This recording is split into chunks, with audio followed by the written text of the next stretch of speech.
Good morning all. We are back with the bio classes. As told in the WhatsApp group, you will have a test. Probably next week your parents can give you a test on Monday, Tuesday and Wednesday.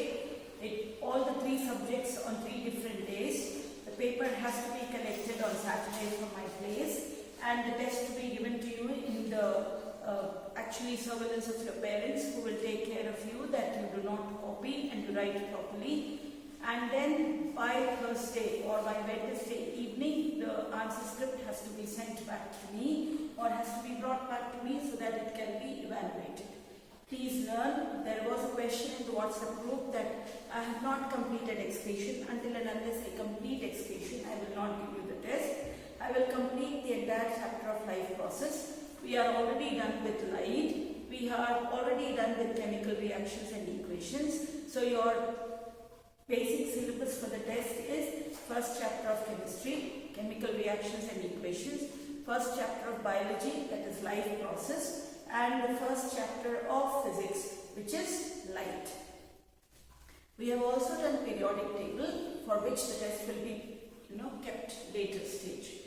Now back to what we were studying. We were studying transportation in human beings. We talked about the human heart having 4 chambers and the double circulation in human heart. Now we will read through. Oxygen enters the blood in the lungs. The separation of the right side and the left side of the heart is useful to keep the oxygenated and the deoxygenated blood from mixing. Such separation allows, I think we did this part, no? We have done this part. So we know that in fishes it is only 2-chambered. In most of the reptiles and amphibians, it is a 3-chambered heart, and in humans it is a 4-chambered heart. We cannot tolerate mixing of blood because we are animals with high energy needs, and a part of the energy is required to maintain our body temperature. Now let us talk about blood pressure. The force that blood exerts against the walls of a vessel is called blood pressure. Kindly underline that. The force that blood exerts against the walls of a vessel is called blood pressure. The vessel are arteries and veins. The pressure in the artery is much more than the pressure in the veins. The pressure of blood inside the artery during a ventricular contraction is called systolic pressure, and the ventricular relaxation is called diastolic pressure. Now, what is blood pressure? Let us understand. This is how let us suppose this is my artery, a small artery. I am taking a small piece of the artery. The pressure at which the blood hits the walls of the artery, maybe this wall or this wall, is called as what? BP or blood pressure. Okay, so what is blood pressure or BP? The pressure at which the blood hits the walls of the artery is called as blood pressure. The blood pressure in arteries is more than that of veins because blood is pumped through the artery. So basically blood pressure is more in the artery and less in veins. So we will always check the blood pressure with the artery. Now we know that the artery, when it contracts, it is called systole, and when the arteries relax, it is called diastole. Okay, so we will read again in your textbook. The pressure of the blood inside the artery during the ventricular systole. Okay, why is it? What is ventricular systole? I should not write arteries contract. I should write pressure on artery when the ventricles contract. It is called systolic pressure. Pressure on the arteries when the ventricles relax. When the ventricle contracts, it is called systolic pressure. When the ventricle relaxes, it is called diastolic pressure. When it contracts, the pressure has to be more. When it relaxes, the pressure has to be less.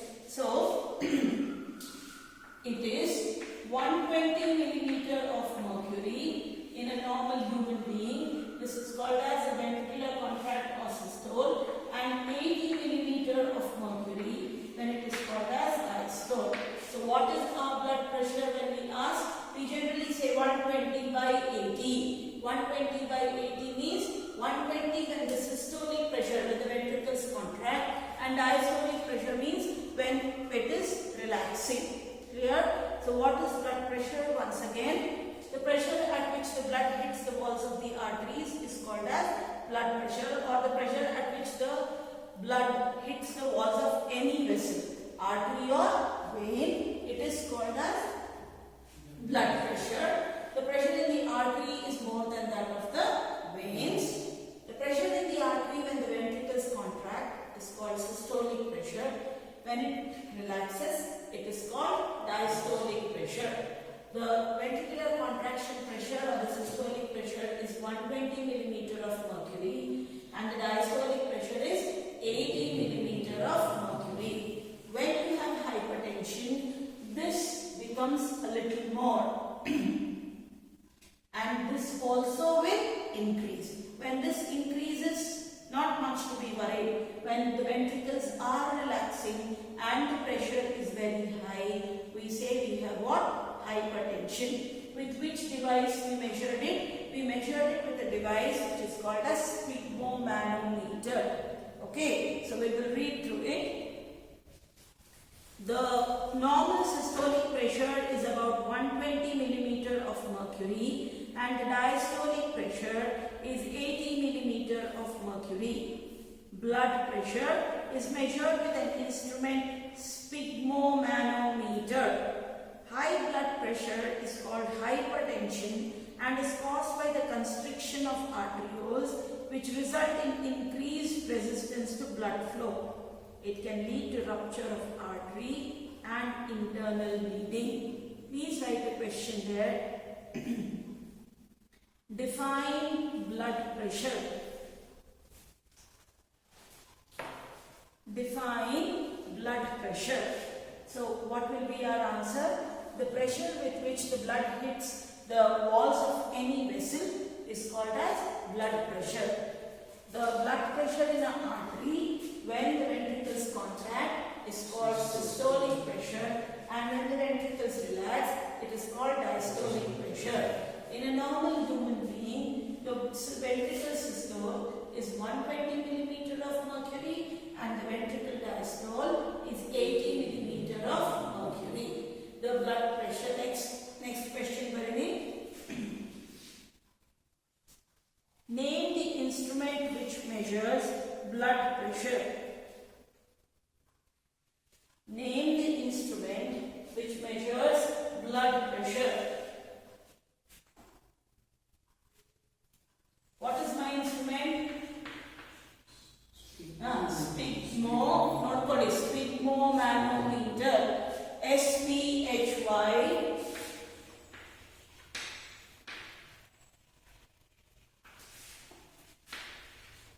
Sphygmomanometer is the instrument which measures blood pressure.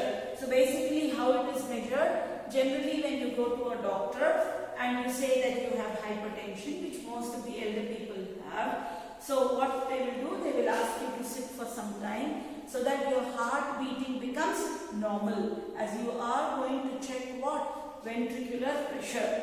Then they will actually put a long tube or a long bag-like structure is put on your shoulder, like is put on your left or right arm, and then they will pump it. Pump it means they will try to make it very tight and then they will relax it. When they make it tight, it is the ventricular contraction. When they relax it, it is the ventricular diastole. And then they will immediately measure it. It should be 120 millimeter of mercury to 80 millimeter of mercury in most of the cases, if you are not a hypertensive patient. But if you have some disease, you will have readings like 140, 100, 140, 90. When both are up, that means you have what? High blood pressure or hypertension. Please write. Next question.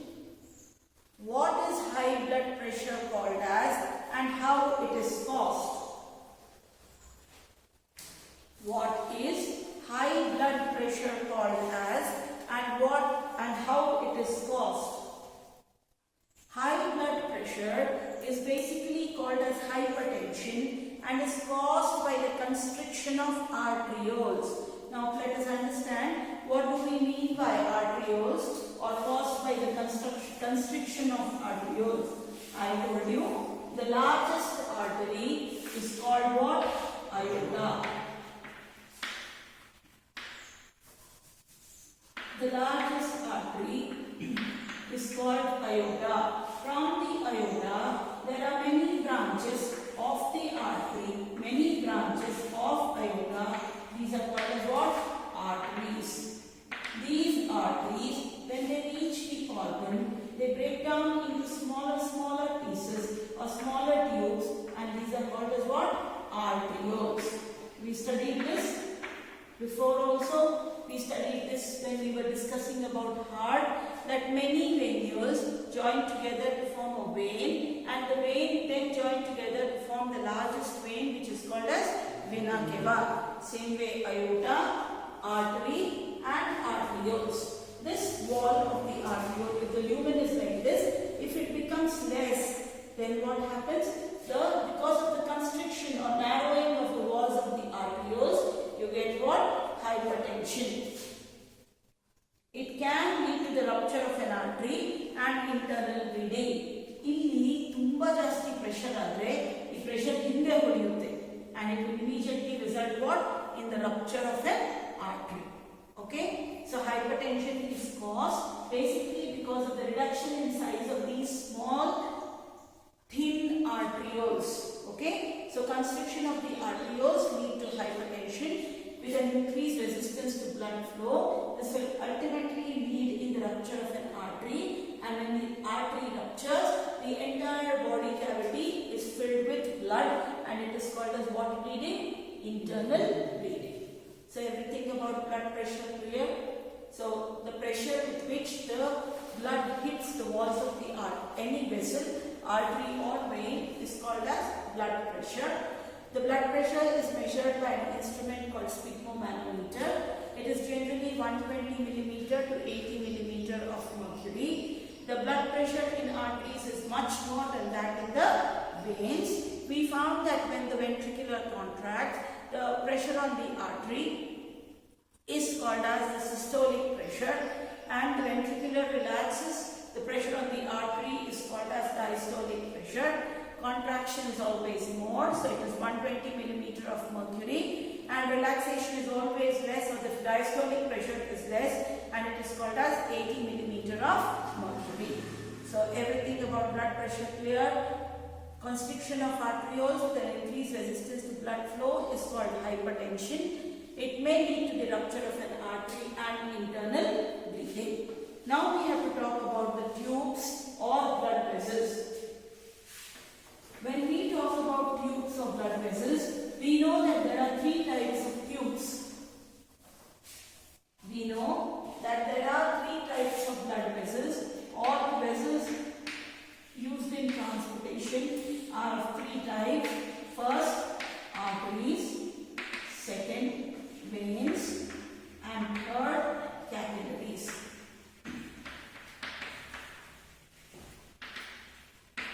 Okay? So the three types of blood vessels which we will talk are arteries, veins, and capillaries. A 2-mark question is always asked, which is what is the difference between arteries and veins? So today we will study about the difference between the arteries and veins. We know arteries always carry oxygen from the heart to different parts of the body. They carry what blood? Oxygenated blood. So our first point when we study difference between arteries and veins, this also will help us to study everything about arteries and everything about veins. So when we study difference between arteries and veins, I think in the notes sent to you there is difference between arteries and veins. There is some notes sent to you for life process. So please see in that, and if possible, if you can understand that, you can keep it and not write it. But if you cannot understand it, please write in your own words or in your own handwriting.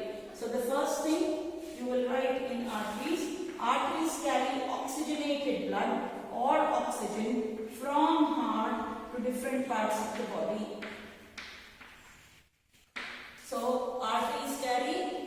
oxygenated blood from heart to different parts of the body, what do veins do? Veins carry deoxygenated blood. They carry deoxygenated blood from different parts of the heart from different part of the body to heart. So, direction is ulta. They carry from heart to different parts of the body. These carry deoxygenated blood from different parts of the body to the heart. Okay, next thing. How are arteries placed? Can you see arteries? These blue colors are all what? Vein. So, arteries are deeply placed.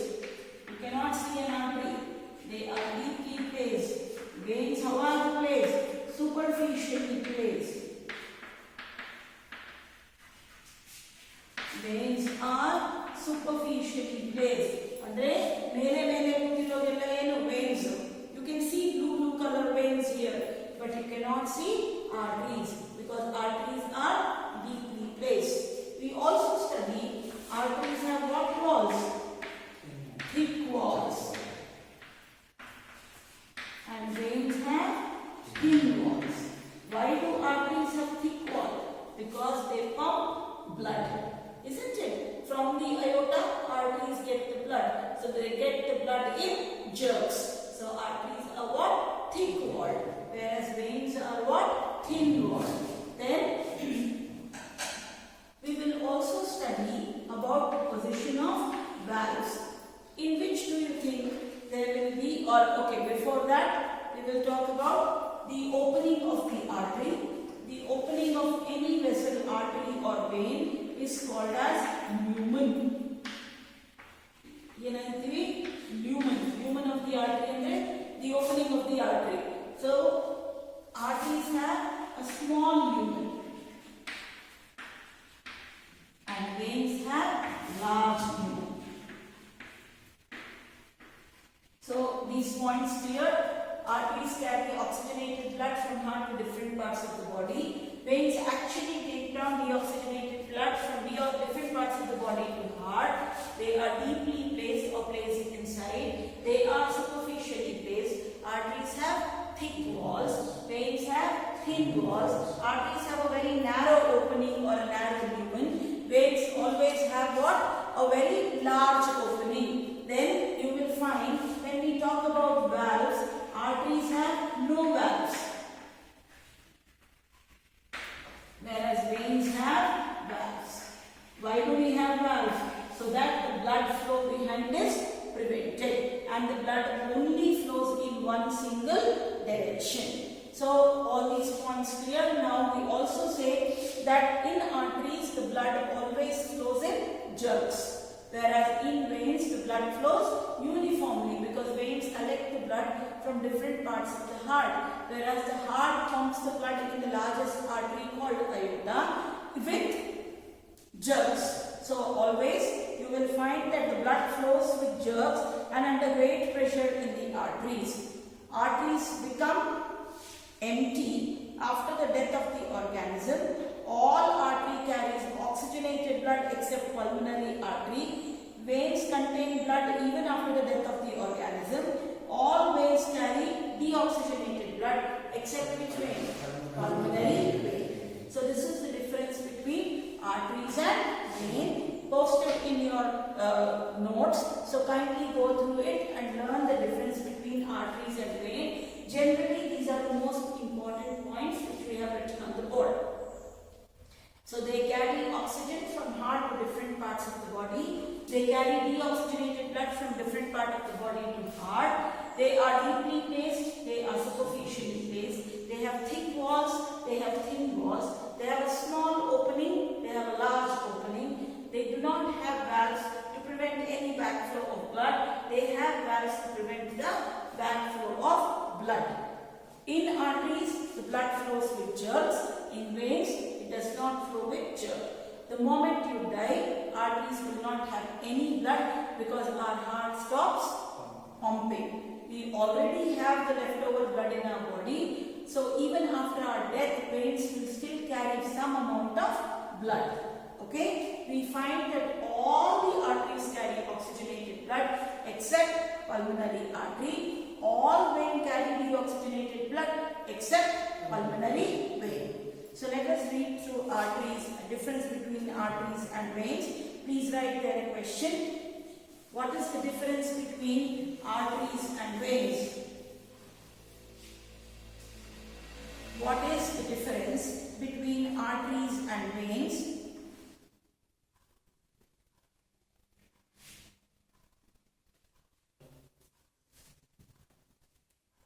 Arteries are the vessels which carry blood away from the heart to various organs of body. Since the blood emerges from the heart under high pressure, the arteries have thick elastic walls. Please write, why do arteries have thick walls than veins? Why do arteries have thick walls whereas veins are thin walled?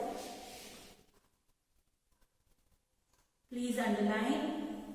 As the blood emerges from heart under high pressure, the arteries have thick elastic walls.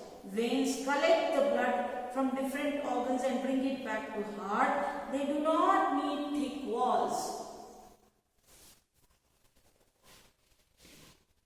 So clear, as they pump the blood or as they get the blood from the heart with high pressure and jerks, they have what walls? Thick elastic walls. Veins collect the blood which is not under any pressure, so they have what walls? Thin valves. Arteries do not have valves, whereas veins have valves to ensure the blood flows only in one direction. Please write for the next paragraph, explain capillaries. Explain the formation of capillaries or explain capillaries.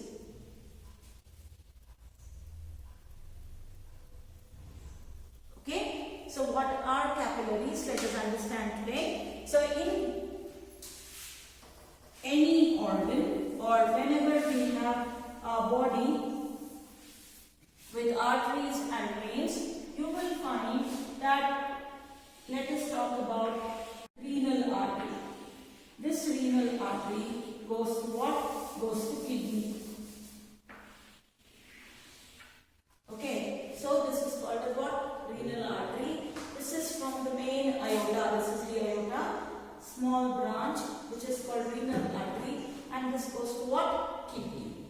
Ega, kidney hodmeli, if it has to give blood to all the parts of the body, do you think if it just pours the blood, it will reach? No. What happens is, the moment it reaches any organ, it keeps on branching into smaller fragments. These are called as what? Arterioles. When the arteriole becomes one cell thick, very thin it is, but it is only the size of one cell thick, it is called as what? Capillary. Arterioles further branching into a small tube-like structure which is one cell thick is called as what? Capillary. And from there you will find these will be the capillaries of the arteries and there will be the capillaries of the vein. They will join together to form what vein? Renal vein. Clear? So let us understand and read through it. On reaching an organ or tissue, the artery divides into smaller and smaller vessels to bring the blood in contact with individual cell. If every cell of the kidney needs to be getting blood and there should be filtration of blood that has to take place in kidney, then it has to break down into smaller and smaller tubes. Please underline from on reaching. On reaching an organ or tissue, the arteries divides into smaller and smaller vessels to bring the blood in contact with all individual cells. The smallest vessel have walls which are one cell thick and are called capillaries. Clear? So one cell thick vessels are called capillaries. What is the function of capillary? Please underline.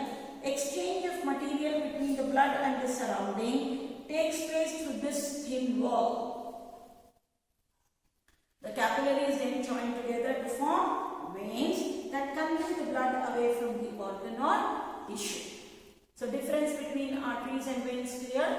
And now we also spoke about that whenever an artery reaches any organ, it will keep on dividing itself into smaller and smaller tubes until and unless it becomes what cell thick? One cell thick, and this is called as capillary. This capillary is mainly responsible for exchange of material between the blood and surrounding. So this is all about the three types of vessel, and now we will talk about clotting of blood or maintenance by platelets. We studied in blood that blood consists of three types of cells: RBC, WBC and platelets. These platelets are also called as thrombocytes. Okay, we said RBCs basically carry oxygen as they have a red in color because of the pigment called hemoglobin. WBC or leukocytes help us to fight infections, or they are the policemen of the body as they engulf any foreign substance and immediately rush to the site of infection or any foreign body invading the body.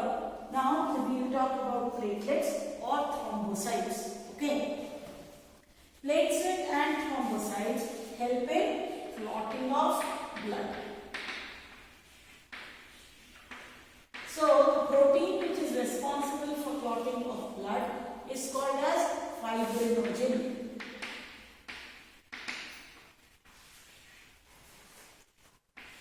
And the protein which is responsible for clotting of blood is called as fibrinogen. Fibrinogen in presence of calcium ion get converted into fibrin threads.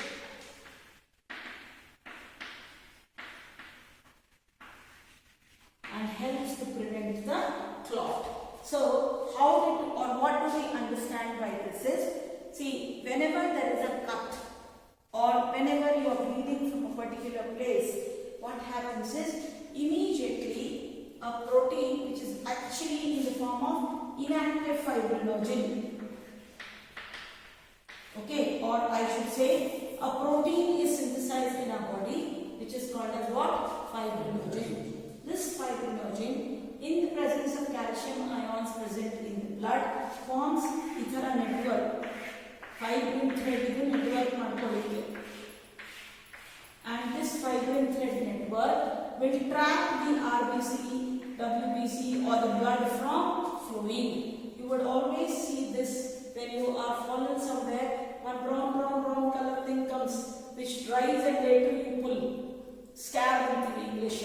So that is nothing but a network of what thread? Fibrin threads. Clear? So whenever there is an injury and blood is flowing, you will find that the blood basically secretes a protein which is called as fibrinogen. This protein, there is a lot of substances involved about clotting of blood and its mechanism.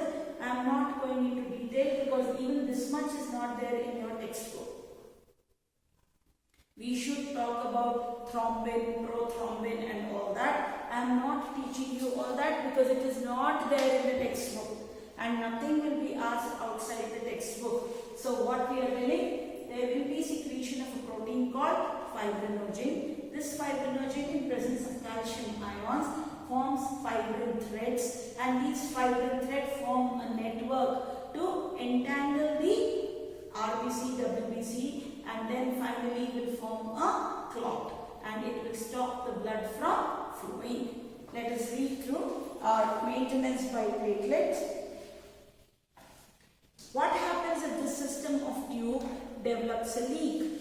Think about situation when we are injured and start bleeding. Naturally, the loss of blood from the system has to be minimized. In addition, leakage would lead to a loss of pressure, which would reduce the efficiency of the pumping system. To avoid this, the blood has platelet cells which circulates around the body and plug these leaks by helping to clot the blood at these point of injury. So please write, what is the function of platelets? What is the function function of platelets. Please write.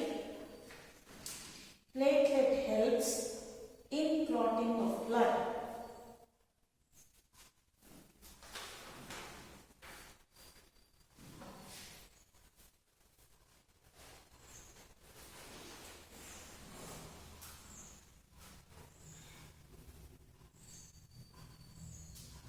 Okay, so actually whenever there is a cut or whenever there is blood flowing out of the wound, you will find there is a secretion of a protein which is called as thrombin. This thrombin will convert, or this thrombin will basically convert the protein fibrinogen in presence of calcium ions into fibrin threads. These fibrin threads entangle the blood cells and forms or prevents the formation of blood, or prevents the blood flow, or makes a clot, and this helps in clotting of blood. So the basic function of platelets is to clot the blood by converting fibrinogen into active fibrin in presence of what ion? Calcium ions. Clear? So this is all about transportation. Now the second set of circulating fluid which we have to study is called as lymph. There is another type of fluid also involved in transportation. This is called as lymph or tissue fluid. Underline. Okay, now let us understand how lymph is formed. See, we said that there is an artery or there is a big aorta. From the aorta you get an artery. The artery branches into arterioles, and from these arterioles we get a single cell structure which is called as what? Capillaries. So when there are capillaries of the artery, there are also capillaries of the vein. We said that these join together to form the vein. In the capillary, we said there is exchange of material. So when the capillaries of the artery are exchanging material, some amount of plasma and certain substances fall into the open coelom. Exact in-between locking system illa. Capillaries of the artery, there are capillaries of the vein. When there is exchange going on, so that becomes what? Tissue fluid or lymph. Let us read through it. Through the pores present in the walls of the capillaries, some amount of plasma, proteins and blood cell escape in the intercellular spaces in the tissue to form tissue fluid or lymph. When there is exchange taking place within the walls of the capillaries, some amount of plasma, protein and blood cells escape into the tissue or into the intercellular spaces of the tissue, and hence it is called as tissue fluid or lymph. Please write. Why is lymph called as tissue fluid? Why is lymph called as tissue fluid? Underline. Through the pores present in the walls of the capillaries, some amount of plasma, proteins and blood cells escape into the intercellular spaces in the tissues to form tissue fluid or lymph. Will it be red in color? No, because it does not contain a respiratory pigment. It is colorless and is similar to plasma of blood, but colorless and contains less protein. Okay? What happens to lymph? Lymph drains into lymphatic capillaries from the intercellular spaces which join to form large lymph vessels that open into larger veins. So all the tissue fluid that is collected is actually then taken into the lymphatic capillaries, and from the lymphatic capillaries it opens into a lymph vessel, and from lymph vessel it goes into a larger vein. Lymph carries function of lymph. Please underline. Lymph carries digested and absorbed fat from intestine and drains excess fluid from the extracellular space back into the blood.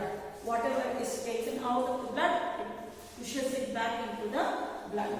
So what is the movement of the lymph? Lymph basically gets collected into lymphatic capillaries. Lymphatic capillaries open into a large lymph vessel.